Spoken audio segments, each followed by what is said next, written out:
Bollywood 'Dhurandhar' movie south మూవీస్‌ని ఎడమ కాలుతో తన్నింది. గుర్తుపెట్టుకోండి. ఎడమ కాలుతో తన్నింది. అంటే ఈ సౌత్ మూవీస్ అన్నీ బాలీవుడ్ 'ధురంధర్' మూవీ ఎడమ కాలి గోటికి కూడా సరిపోవు.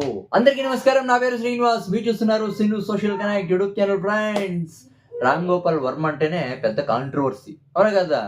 పెద్ద కాంట్రోవర్సీ స్టేట్మెంట్ అయితే ఇచ్చేసినాడు. 'ధురంధర్' మూవీ చూసిన తర్వాత ఇచ్చినాడు రివ్యూ ఎలా ఉందంటే, ఈ అంటే ఈ బాలీవుడ్ మూవీ 'ధురంధర్' మూవీ ఈ తెలుగు మూవీస్, తమిళ్ మూవీస్, తర్వాత కన్నడ మూవీస్‌ని అంటే సౌత్ మూవీస్‌ని ఎడమ కాలుతో తన్నింది. అలా ఉంది సినిమానైతే కాంట్రోవర్సీ స్టేట్మెంట్ అయితే ఇచ్చినాడు. ఇక మీద రెండో పార్ట్ వస్తుంది కదా 'ధురంధర్ 2' సెకండ్ పార్ట్ ఈ సౌత్ మూవీస్‌ని కుడి కాలుతో తన్నుతుందని ఒక బిగ్ కాంట్రోవర్సీ స్టేట్మెంట్ అయితే ఇచ్చేసినాడు. అసలు ఈ మత్తుండి మాట్లాడతాడా, మతి లేకుండా మాట్లాడతాడా ఈ రామ్ గోపాల్ వర్మ తెలీదు.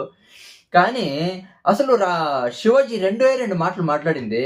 పెద్ద కాంట్రోవర్సీ చేసి క్షమాపణ చెప్పినా కూడా వదల్లా. కానీ రామ్ గోపాల్ వర్మ ఇంత పెద్ద కాంట్రోవర్సీ, ఇంత పెద్ద బూత్ మాట్లాడినాడు. రామ్ గోపాల్ వర్మది ఏం పీకుతారో చూడల్లా తెలుగు మూవీ పెద్దలు. చూద్దాం. దీని గురించి మీరేమనుకుంటారు? కామెంట్ అయితే చేయండి. బై.